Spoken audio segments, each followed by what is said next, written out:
بسم اللہ الرحمن الرحیم۔ السلام علیکم۔ پروگرام اختلاف رائے کے ساتھ میں ہوں افتخار کاظمی۔ اور سیاسی جماعتوں نے ملک میں ایک بار پھر سیاست کا ماحول بنانا شروع کر دیا ہے۔ پی ڈی ایم نے پیپلز پارٹی کی جانب سے حکومت کے خلاف پنجاب اور وفاق میں تحریک عدم اعتماد کو چیئرمین سینیٹ کے خلاف تحریک عدم اعتماد سے مشروط کر دیا ہے۔ ذرائع یہ کہتے ہیں کہ پیپلز پارٹی کو باضابطہ طور پر اس بات کی آفر کر دی گئی ہے کہ تبدیلی کے مرحلے کا آغاز سینٹ سے کیا جائے، اس کے بعد پنجاب اور وفاق میں تحریک عدم اعتماد لائی جا سکتی ہے۔ ذرائع کے مطابق پیپلز پارٹی نے بھی اس پر نیم رضامندی کا اظہار کر دیا۔ اس کے بعد آزاد کشمیر صدر کے الیکشن میں مسلم لیگ نون اور پیپلز پارٹی نے مل کر تحریک انصاف کا مقابلہ کرنے کا فیصلہ کیا ہے۔ تو آزاد کشمیر الیکشن میں پیپلز پارٹی کے امیدوار کی مسلم لیگ نون حمایت کرے گی۔ ذرائع کے مطابق مسلم لیگ نون کی جانب سے تحریک عدم اعتماد کے لیے حکومت کے اتحادیوں خصوصاً جہانگیر ترین اور ان کے گروپ کی جانب سے شدید تحفظات کا اظہار کیا جا رہا ہے۔ مولانا فضل الرحمان حکومت کے اتحادی چودھری برادران کے حوالے سے تحفظات کا اظہار کر رہے ہیں۔ مولانا فضل الرحمان یہ سمجھتے ہیں تحریک عدم اعتماد کے لیے نہ جہانگیر ترین گروپ پر اعتبار کیا جا سکتا ہے، نہ ہی چودھری برادران پر اعتماد کیا جا سکتا ہے۔ مولانا فضل الرحمان کے مطابق وہ جب اسلام آباد دھرنا لے کر گئے تھے تو اس وقت ان کو یقین دہانی کرانے والوں میں چودھری برادران شامل تھے جنہوں نے حکومت کی جلد تبدیلی کا وعدہ کیا تھا۔ تو مولانا فضل الرحمان کے مطابق جو لوگ لمحوں میں تبدیل ہو جاتے ہیں ان پر اعتبار نہیں کیا جا سکتا، اس لیے ٹارگٹ مقتدر حلقے ہونے چاہیے، ان پر دباؤ بڑھانے کے لیے عوام کو متحرک کرنا ضروری ہے۔ تو آج پارلیمنٹ ہاؤس میں میڈیا سے گفتگو کرتے مسلم لیگ نون کے سینئر نائب صدر شاہدہ خان عباسی نے کراچی جلسے کے حوالے سے یہ انکشاف کیا کہ پی ڈی ایم میں شامل تمام جماعتیں کراچی کے جلسے میں شرکت کریں گی، اور انہوں نے پیپلز پارٹی کے حوالے سے یہ کہا کہ تحریک اعتماد کا اگر انہیں شوق ہے، یعنی تحریک عدم اعتماد کا اگر پیپلز پارٹی شوق رکھتی ہے تو پھر سینٹ میں اس کا آغاز کیا جائے۔ سینٹ سے پتہ چل جائے گا کہ تحریک عدم اعتماد کی پاکستان میں حقیقت کیا ہے۔ شاہدہ خان عباسی نے یہ بھی کہا کہ جو ملک آئین کے مطابق نہیں چلتا وہاں تحریک عدم اعتماد بھی نہیں ہوتی۔ تو تحریک عدم اعتماد کے حوالے سے مسلم لیگ نون تحفظات کا اظہار تو کر رہی ہے لیکن ساتھ ہی اس سے انکار نہیں کر رہی۔ تو اب بال مسلم لیگ نون نے یا اپوزیشن نے پیپلز پارٹی کے کورٹ میں ڈال دی ہے۔ اس کے علاوہ 29 اگست کو کراچی میں ہونے والے جلسے کے حوالے سے ذرائع یہ کہتے ہیں کہ ہو سکتا ہے پیپلز پارٹی بھی اس جلسے میں شریک کرے، لیکن اس سے پہلے پی ڈی ایم کا ایک اہم اجلاس ہوگا۔ اگر پیپلز پارٹی نے رضامندی ظاہر کی کہ وہ پی ڈی ایم کا حصہ بننا چاہتی ہے تو پھر وہ کراچی کے جلسے میں شامل ہوں گے۔ تو ایک طرف تو سیاسی ایکٹیویٹی ہو رہی ہے اور سیاسی ماحول گرم ہو رہا ہے، تو دوسری طرف ایک اور بڑی مشکل ہے، اور وہ مشکل یہ ہے کہ وزیر اعظم جناب عمران خان صاحب کو بائیڈن کا فون نہیں آ رہا، اور امریکہ نے ہمیں چھوڑ کر بھارت سے دوستی کر لی ہے، یا ہم نے امریکہ کو لال جھنڈی دکھا کر چین کے ساتھ مراسم بڑھا لیے۔ تو آدھا تیتر آدھا بٹیر پالیسیوں کا نتیجہ یہ نکلا ہے کہ ملک ایک بار پھر خطرات میں گھرا ہوا نظر آتا ہے۔ اس طرح کے معاملات میں یعنی بحران، ایک اور بحران اور ایک اور بحران، یہ حکومت کا وتیرہ رہا ہے۔ تو لگتا یوں ہے کہ ہم جلد ایک اور بحران کا سامنا کرنے والے ہیں، پالیسیاں صحیح ہوں یا غلط ہوں، مگر ایک بات جو نظر آ رہی ہے وہ یہ ہے کہ امریکہ کے ساتھ ہمارے تعلقات بے حد خراب ہو چکے ہیں، اور پہلے دن سے جب سے خاص حکومت میں آئے ہیں ہماری خارجہ پالیسی پر بہت سے سوال کھڑے ہو چکے ہیں، اور بہت سے ممالک کے ساتھ ہمارے تعلقات کشیدہ ہو چکے ہیں یا خراب ہو چکے ہیں، اور امریکہ کے ساتھ بھی تعلقات خراب ہیں۔ اگر خراب نہیں ہیں تو پھر انہیں خراب کرنے کی کوشش کی جا رہی ہے۔ اسی لیے سیانے یہ کہتے ہیں کہ اناڑی حکمرانوں سے یہ خدشہ نہیں ہوتا کہ وہ ملک چلا پائیں گے یا نہیں چلا پائیں گے، خدشہ یہ ہوتا ہے کہ کہیں وہ ملک کو کسی گہرے خطرے میں نہ ڈال دیں۔ پاکستان کی سیاست ایک بار پھر کنفیوژن کا شکار نظر آتی ہے۔ تو خان صاحب نے آج یہ انکشاف کیا ہے، انہوں نے فرمایا کہ امریکہ نے بھارت کو اپنا پارٹنر بنا لیا ہے، تو قوم یہ پوچھنا چاہتی ہے کہ ہمارا پارٹنر کون ہے، اور دوسری طرف وہ اس بات پر ایک بار پھر شکوہ کر رہے ہیں کہ امریکی صدر نے انہیں کال نہیں کی، بلکہ اب تو خان صاحب یہ کہہ رہے ہیں کہ جو بائیڈن کی مرضی وہ کال کرے یا نہ کرے۔ تو بظاہر یوں لگتا ہے کہ خان صاحب کے لہجے میں تلخی ہے اور انہوں نے ایک بار پھر امریکہ کو کھری کھری سنا دی ہے اور یہ کھل کر ہم نے امریکہ کو بتا دیا ہے کہ ہم امریکہ کا افغانستان میں 20 سال کا پھیلایا ہوا گند صاف کرنے کے لیے نہیں بیٹھے. اگر کوئی یہ سمجھتا ہے کہ ہم ایسا کریں گے تو اب ایسا نہیں ہوگا. تو خان صاحب کا بیانیہ یہ بتاتا ہے کہ امریکہ کے ساتھ ہمارے تعلقات اس وقت کس سٹیج پر ہیں یا کس نہج پر ہیں. تو ایک طرف امریکی وزیر دفاع عسکری حکام سے ملاقاتیں کریں تو دوسری طرف وزیر اعظم کا لب و لہجہ امریکہ کے حوالے سے خاصا تلخ ہوتا جا رہا ہے. Looking difficult right now, and it's looking difficult right now because the Taliban are refusing, and we tried. I tried to persuade the Taliban. This is months back, 3 or 4 months back. The Taliban senior leadership came here, and we tried to persuade them to come to some sort of a political settlement. The only thing that would stop Afghanistan from descending into anarchy is a political settlement. But unfortunately, the Taliban, when they were here, they felt that they refused to talk to Ashraf Ghani. Their condition is that as long as Ashraf Ghani is there, we are not going to talk to the Afghan government. They are now trying everything to somehow get the Americans back into Afghanistan. You know, the whole posturing right now is that they're blaming the Americans for this debacle, Pakistan and the Americans. And they're trying to somehow persuade the Americans to. تو لگتا یوں کہ افغانستان کے مسئلے پر خطے میں بہت بڑی تلخی پیدا ہو چکی ہے. امریکہ پاکستان کو ماضی میں اپنا اسٹریٹجک پارٹنر قرار دیتا آیا ہے اور گزشتہ 20-30 سال سے ہم امریکہ کے اسٹریٹجک پارٹنر ہیں اور ہم نے امریکہ کی جنگ کو اپنی جنگ سمجھ کر ایک طویل عرصے تک لڑا ہے اور اب جب اس جنگ کا خاتمہ ہو رہا ہے تو لگتا یوں ہے کہ ہم اس فہرست سے باہر ہو گئے اور امریکہ نے اپنی توجہ یا اپنی نوازشات کا رخ بھارت کی طرف کر لیا. اب بھارت افغانستان اور یا افغان حکومت کہہ لیں اور امریکہ یہ ایک پارٹنر بن چکے ہیں اور پاکستان بظاہر چین کے ساتھ کھڑا لیکن چین کے ساتھ بھی واسو ڈیم کے انجینئر کی ہلاکت کے بعد سے خاصے معاملات جو ہے وہ کشیدہ ہیں اور سی پیک کے حوالے سے بھی پاکستان اور چائنا کے درمیان ابھی تک معاملات اس طرح دوبارہ ٹریک پر نہیں آئے جس طرح شروع میں رہ چکے تھے. تو اب ساری صورتحال بدلتی جا رہی ہے اور افغانستان میں تو طالبان جو ہے وہ پیش قدمی کرتے جا رہے ہیں اور خود امریکی میڈیا یہ رپورٹ کر رہا ہے کہ اگلے 3 ماہ میں طالبان جو ہیں وہ افغانستان پر مکمل طور پر قابض ہو جائیں گے. طالبان نے غزنی کے دارالحکومت پر بھی قبضہ کر لیا ہے اور اب افغانستان کے اندر تقریباً 11 صوبے ایسے ہیں جہاں پر طالبان قبضہ کر چکے ہیں. اور اہم بات یہ ہے کہ افغان طالبان نے عام دارالحکومتوں پر قبضے کے بعد فوج کے کور ہیڈ کوارٹر سمیت 2 ایئرپورٹس پر بھی قبضہ کر لیا ہے. افغان میڈیا کے مطابق طالبان فارا، بدخشاں اور صوبہ بغلان کے بعد قندوز ایئرپورٹ پر بھی قابض ہو گئے ہیں جبکہ طالبان نے افغان نیشنل آرمی کے 217 پامر کور ہیڈ کوارٹر کا کنٹرول بھی حاصل کر لیا اور یہ پہلی بار ہوا ہے کہ طالبان نے کسی فوجی ہیڈ کوارٹر پر قبضہ کر لیا ہے.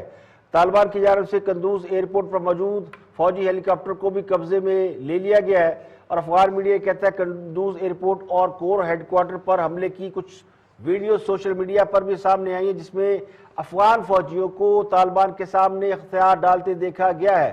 میڈیا رپورٹس کے مطابق ہی طالبان نے جوزان شہر کے شبرغان ایئرپورٹ کا کنٹرول بھی حاصل کر لیا ہے جبکہ غزنی جو کہ کابل سے تھوڑی دور ہی ہے اس کا بھی کنٹرول حاصل کر لیا. تو طالبان کی پیش قدمی جس تیزی سے جاری ہے اور اس پر امریکہ کا رویہ اور بھارت کا رویہ اور افغان حکومت کا رویہ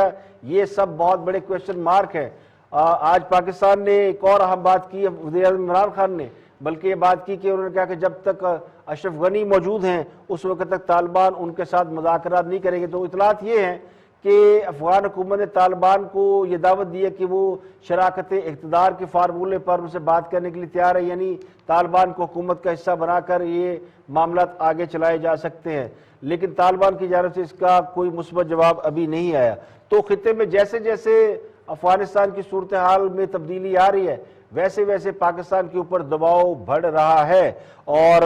اس دباؤ کے بڑھنے میں ہماری کیا کمی کوتاہی یا نہلی ہے وہ تو ظاہر ہو رہا ہے کہ اس موقع پر جبکہ دنیا کو ہمارے ساتھ کھڑا ہونا چاہیے تھا، ایک طویل جنگ میں ہم نے حصہ لیا اور اپنی بہت سی قربانیاں دیں، اور اگر دیکھا جائے تو فگرز پہ دیکھا جائے تو اربوں ڈالر کا ہم نے نقصان کیا ہے، اس سے بھی کہیں زیادہ ہم نے اپنا جانی نقصان کیا ہے۔ تو اس جنگ میں ایک بار پھر امریکہ ہاتھ جاڑ کر نکل رہا ہے، تو اس میں کیا کہیں نہ کہیں ہماری خامی ہے یا ہماری کوئی غلطی ہے؟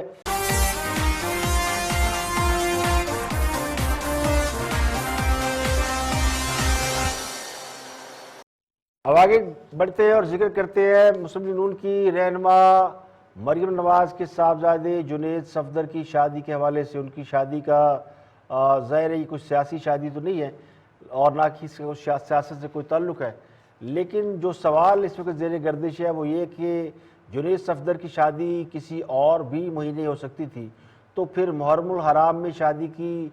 تقریب کیوں رکھی گئی ہے، جبکہ اس مہینے میں امت مسلمہ نواسہ رسول اور ان کے خانوادے کی شہادتوں کا غم مناتی ہے۔ اس مہینے عمومی طور پر اسے سوگ کا مہینہ سمجھا جاتا ہے، شادی بیاہ اور خوشی کی تقریبات منعقد نہیں کی جاتی، لیکن ایک بڑے سیاسی لیڈر اور ایک بڑی سیاسی جماعت کی سب سے مقبول لیڈر مریم نواز ظاہر ہے کہ پچھلے کچھ عرصے میں ایک بہت ہی مقبول لیڈر کے طور پر سامنے آئی ہیں، اور اس بارے میں کسی کی بھی دو رائے نہیں ہے کہ پچھلے کو 8-10 سال میں ہم نے جو نئے سیاستدان جو ان ہوئے ہیں ان میں مریم نواز ایک مقبول ترین لیڈر ہیں۔ تو ان کے بیٹے کی شادی ظاہر ہے یہ قوم کا مسئلہ تو نہیں ہے، لیکن کچھ لوگوں کا مسئلہ ضرور ہے، اور ان کی شادی چونکہ محرم میں ہو رہی ہے اور ان کی محرم کے حوالے سے بہت سے لوگ بہت سے عقائد رکھتے ہیں، ان کے جذبات تھوڑے مختلف ہوتے ہیں۔ میں پھر کہہ رہا ہوں کہ ان کے بیٹے کی شادی کا سیاست سے کوئی تعلق ہے یا نہیں ہے، لیکن اس کا تعلق لوگوں کے عقائد اور جذبات سے یقینی طور پر ہے۔ میرا مقصد کسی کی دل شکنی نہیں ہے، لیکن اس طرح کی جو ایکٹیویٹیز ہوتی ہیں لوگ بڑا فالو کرتے ہیں کہ لیڈر کیا کرتا ہے، تو لیڈر جو کچھ کرتا ہے اس پر لوگوں کا گڈ اینڈ بیڈ اثر ضرور پڑتا ہے۔ ایک بڑی سیاسی جماعت ہے جس کا بڑا ووٹ بینک ہے، شرعی طور پر محرم میں شادی کرنے پر کوئی پابندی نہیں ہے، لیکن آل رسول کے احترام میں لوگ حتی الامکان اس بات سے گریز کرتے ہیں کیونکہ لوگوں کے مذہبی جذبات اس سے جڑے ہوتے ہیں۔ اب مجھے نہیں پتا کہ کوئی بڑی مجبوری ہے یا کوئی کچھ اور ہے جس کی وجہ سے شادی کی تاریخ ان ایام میں رکھی گئی ہے۔ یہ مریم نواز صاحبہ کا ذاتی مسئلہ ہے، ان کی فیملی کا ذاتی مسئلہ ہے، تو ہو سکتا ہے وہ اس کو بہتر سمجھتے ہو، لیکن میرا گمان یہ کہ اس کا اثر مریم نواز کی سیاست پر پڑ سکتا ہے۔ سیاست پر اس کا اثر نہ پڑے یہ ممکن ہی نہیں ہے۔ ہم اسی معاشرے میں رہتے ہیں اور معاشرے میں یا کلچر میں بہت سی چیزیں ایسی ہوتی ہیں جن کو ہمیں مد نظر رکھنا پڑتا ہے۔ بہتر تو یہی ہوتا کسی اور مہینے کی کسی نیک تاریخ کو دیکھ کر شادی رکھ لی جاتی، لیکن اب چونکہ تاریخ رکھی جا چکی ہے، کارڈ بانٹے گئے ہیں، لیکن اس پر میں نے میرے جذبات اپنے ہیں، آپ اس سے اتفاق کریں نہ کریں، لیکن میں سمجھتا ہوں کہ یہ کسی اور تاریخ کو کسی اور مہینے کو اسے رکھا جا سکتا تھا، کیونکہ شادی ہے ظاہر خوشی کا ماحول ہے۔ اگر خالی نکاح ہوتا تو نکاح ہو سکتا ہے لوگ کر لیتے ہو، لیکن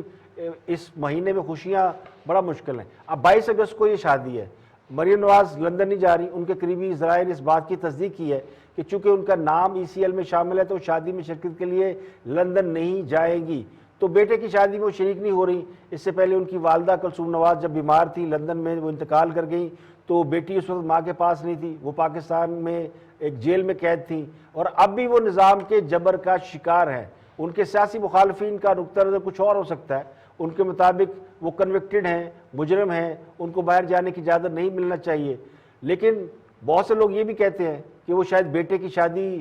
کے بہانے ملک سے باہر جانا چاہتی ہیں، جو یقینی طور پر دوسری ان کی طرف سے تردید بھی ہے کہ وہ اپنا نام ECL سے نکلوانے نہیں جا رہی، نہ ہی وہاں جا رہی ہیں کسی اور فورم کے اوپر رجوع کرنے کے انہیں جانے دیا جائے۔ تو سیاسی معاملات، نظریات، یہ سب دنیا داری اپنی جگہ پر چلتی رہتی ہے، لیکن کچھ معاملات ایسے ہیں جو سیاست سے کہیں اہم ہوتے ہیں اور سیاست سے کہیں اوپر ہوتے ہیں۔ تو مذہبی عقائد کا معاملہ ایسا ہی ہے جو سیاسی عقیدے سے ہر صورت بڑا ہے۔ محرم الحرام میں شادی بیاہ اور خوشی کی تقریبات معاشرتی اعتبار سے بھی درست نہیں ہے۔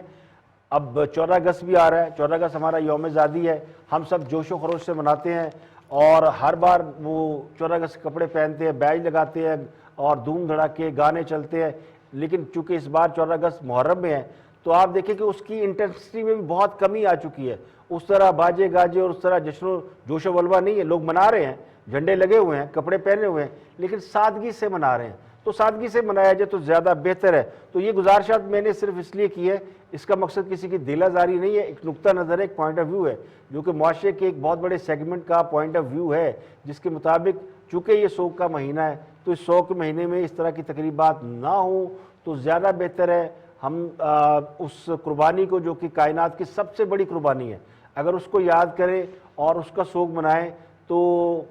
اس طرح لگتا ہے کہ ہم خانوادہ رسول کے غم میں برابر کے شریک ہیں، ان کو پرسہ دے رہے ہیں. تو یہ اپنے اپنے عقائد ہیں، اس پر کسی کا زور نہیں، کسی کا بس نہیں ہے. تو یہاں پہ لیتے ہیں بریک، اور بریک کے بعد واپس آئیں گے تو ایک اور بڑی اہم خبر ہے، وہ ہے ڈاکٹر فردوس عاشق وان کے استعفے کی اندرونی کہانی. تو وہ بھی دیکھتے ہیں، بریک کے بعد حاضر ہوتے ہیں.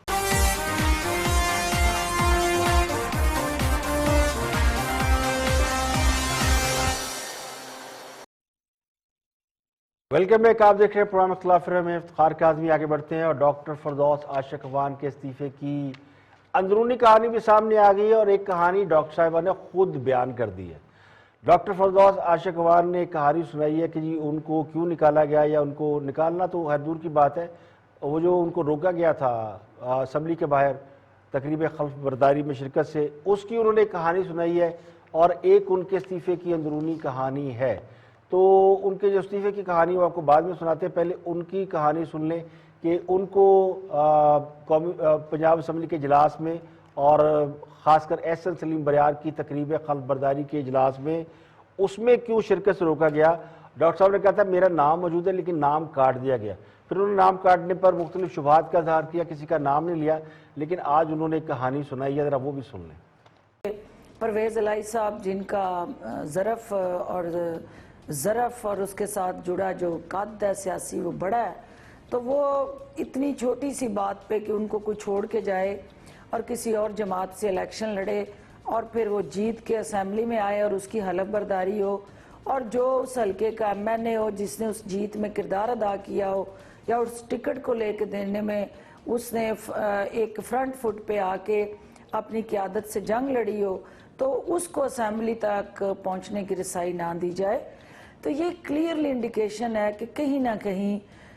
پی ایم ایل کاف اور پی ٹی آئی کے درمیان جو ہے وہ ہماری اتحاد کی جو رسی ہے وہ سلگ رہی ہے. کہیں نہ کہیں ہمارا جو اتحاد ہے دونوں جماعتوں کا،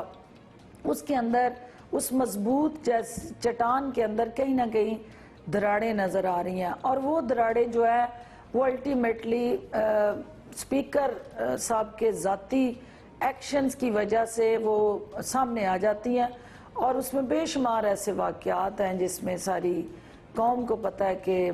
جو استحقاق بل جو ہے پرائیویٹ ممبر ڈے پہ اس کو منظور کر کے، جس میں جرنلسٹوں کے نام ڈالے گئے، اور پھر جرنلسٹوں نے احتجاج کیا، جس کے بعد میں نے کہا کہ یہ حکومت کا بل نہیں ہے، یہ پرائیویٹ ممبر بل ہے. تو مجھے پیغام بھیجا گیا کہ ہم آپ سے پوچھ کے قانون سازی کرنے کے بعد. تو ایک تو ڈاکٹر صاحب کا موقف یہ ہے کہ ان کو نکالا اس لیے گیا، یا ان کے اوپر ناراض اس لیے ہیں اسپیکر صوبائی اسمبلی جناب پرویز الہی صاحب، کہ انہوں نے پرویز الہی کا بندہ توڑ کے پی ٹی آئی میں شامل کیا، اس کو ایم پی اے بنوا دیا، اس کو ٹکٹ دلوایا، اور اس کا نتیجہ یہ نکلا کہ ڈاکٹر صاحب کے ساتھ اسپیکر نے اپنا حساب برابر کیا، انہیں اسمبلی کے اجلاس میں شریک نہیں ہونے دیا گیا. اب دوسری کہانی یہ ہے کہ وزیر اعلیٰ پنجاب عثمان بزدار نے اپنی معاون خصوصی کو اپنی ٹیم سے باہر کرنے کا فیصلہ تقریباً 1 ماہ پہلے کر لیا تھا. آپ کو یاد ہوگا ہم نے بھی خبریں چلائی تھی کہ ڈاکٹر صاحبہ کو فارغ کرنے کا فیصلہ کیا گیا. پھر یہ خبر بھی آپ کے ساتھ شیئر کی تھی کہ انہیں کہا گیا کہ جائیں جا کر پی پی 38 کا جو الیکشن ہے اس کی کمپین چلائیں، لیکن وہ نہیں گئی، انہوں نے استعفیٰ نہیں دیا. حکومتی ذرائع کے مطابق وزیر اعلیٰ پنجاب نے 1 ماہ قبل انفارمیشن کے سینئر افسران کا اجلاس بلایا، اور اس اجلاس میں ڈاکٹر صاحبہ کو بھی آنا تھا، لیکن ڈاکٹر فردوس عاشق وان کو اس اجلاس میں بلایا ہی نہیں گیا، بلکہ یہ میسج بھیجا گیا کہ آپ کی ضرورت نہیں ہے، آپ تشریف مت لائیں. وزیر اعلیٰ پنجاب کی جانب سے یہ پیغام بھجوایا گیا تھا کہ جناب آپ اپنا دفتر ہے 5 کلب وہاں جائیں اور ذرا وزیر اعلیٰ سے دور دور رہیں، یعنی وزیر اعلیٰ کے جو معاملات ہیں اس سے ذرا ڈسٹنس رکھیں۔ ذرا یہ بھی کہتے ہیں کہ وزیر اعلیٰ 2 اگست کو اسلام آباد میں جب وہ گئے تھے عمران خان سے ملاقات کے لیے، تو انہوں نے پرائم منسٹر سے اس بات کی باقاعدہ منظوری لی تھی کہ وہ ڈاکٹر صاحبہ کو ہٹا رہے ہیں، ڈاکٹر فردوس عاشقوان بہت سے حکومتی معاملات کے اندر جو ہے وہ ٹانگ اڑا رہی ہیں تو ان کو ہٹا دیا جائے۔ اس کے بعد وزیر اعلیٰ پنجاب سے ڈاکٹر فردوس عاشقوان نے ملاقات کی، اور اس ملاقات میں انہوں نے کہا جی کہ وہ رہنا چاہتی ہیں، لیکن انہوں نے بتایا گیا جی کہ آپ کو کہا گیا کہ آپ وہاں پہ آ جائیں فیڈرل گورنمنٹ میں، تو آپ استعفیٰ دیں اور نکلتی بنے۔ تو ڈاکٹر صاحب کہ تھوڑی تسلی ہو گئی کہ چلے پنجاب سے چھٹی ہو رہی ہے تو پھر وہاں تو چلی جائیں گی، فیڈرل گورنمنٹ سے پیغام آیا ہے، کوئی منسٹری مل رہی ہے، کوئی ایڈوائزری مل رہی ہے، تو انہیں پیغام دیا گیا کہ استعفیٰ دے دیں ورنہ آپ کو ہٹا دیا جائے گا۔ وزیر اعلیٰ کو تحفظات تھے کہ فردوس عاشقوان نے پنجاب میں ہونے والے جتنے کام ہیں ان کو وہ ہائی لائٹ نہیں کرتی اور اپنے آپ کو بڑی طاقتور بنا رہی ہیں، بڑے بڑے صحافیوں سے ان کے تعلقات ہیں، اور ان کو یہ بھی شبہ تھا، یعنی سی ایم صاحب کو یہ شبہ تھا کہ ڈاکٹر صاحبہ جو وہ وزیر اعظم کے کان بھرتی ہیں، پنجاب کی جو نیگیٹو باتیں ہیں کہ اے نہیں ہو رہا او نہیں ہو رہا، تو وہ جا کے وہ پرائم منسٹر کو ڈائریکٹ ڈائلنگ ہے، کہیں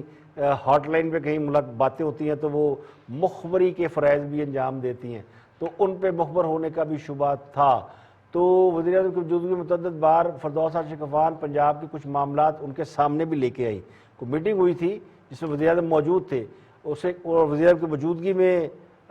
ڈاکٹر فردوس عاشقوان نے یہ کہا تھا کہ پنجاب میں بیوروکریٹک مارشل لا لگا ہوا ہے، تو یہ بات بڑی ناگوار گزری تھی تمام بیوروکریسی کو بھی اور وزیر اعلیٰ کو بھی۔ اور ذرائع یہ کہتے ہیں کہ جی وزیر اعلیٰ سے ملاقات میں یہ طے پایا تھا کہ وہ 9 اگست کو ایم پی احسن بریار کے ساتھ پریس کانفرنس کے بعد استعفیٰ دے دیں گی، لیکن وہ پھر اس کے بعد وہ صورتحال سامنے ہوئی۔ لیکن فردوس عاشقوان یہ اس بات پہ سٹینڈ لے رہی تھی کہ وہ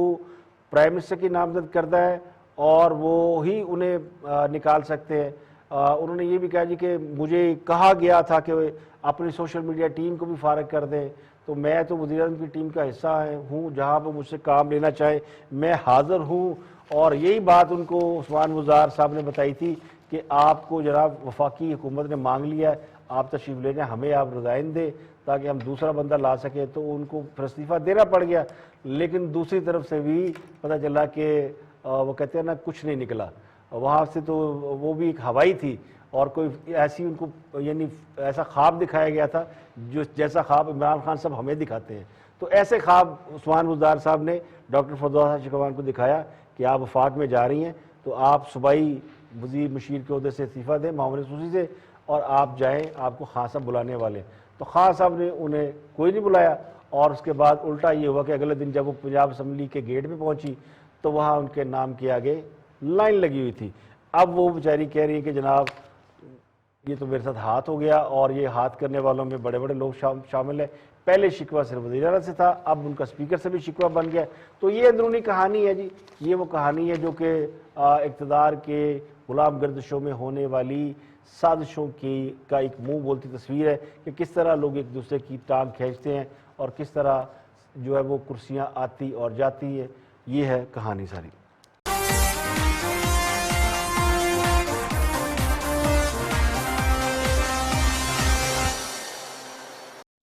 اور اب ایک اور بڑی اہم خبر ہے، وہ نون لیگ کے حوالے سے ہے۔ نون لیگ کو ایک بڑا ریلیف ملا ہے۔ نون لیگ کے رہنما خواجہ آصف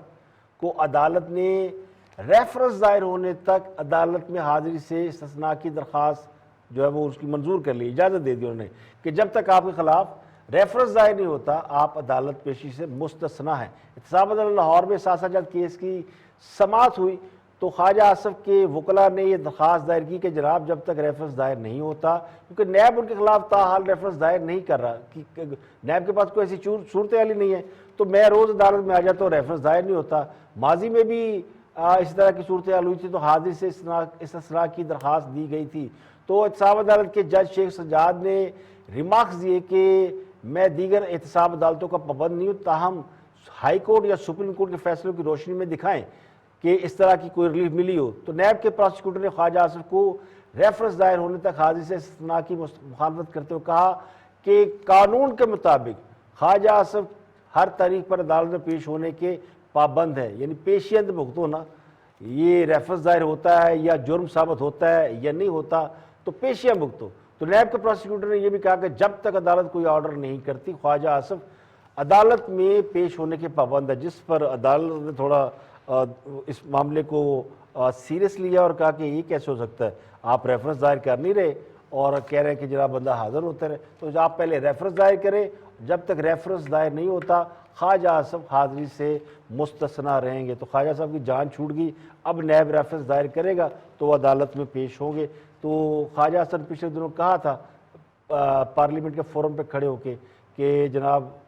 سافٹ ویئر ہمارا اپڈیٹ ہو گیا ہے. تو لگتا ہے کہ ان کی یہ سافٹ ویئر اپڈیٹ ہونے والی بات جو ہے وہ سنی گئی ہے اور یہ پہنچی ہے اور اس کا ایک ثمرات جو ہے وہ بھی سامنے آئے ہیں. اب وہ کم از کم عدالت میں پیشیوں سے بچ گئے ہیں. تو آج کے لیے اتنا ہی. کل پھر حاضر ہوں گے مزید خبروں تبصروں تجزیوں کے ساتھ. پروگرام اختلاف رائے سے افتخار کاظمی کو اجازت دیں. اپنا بہت بہت خیال رکھیے گا.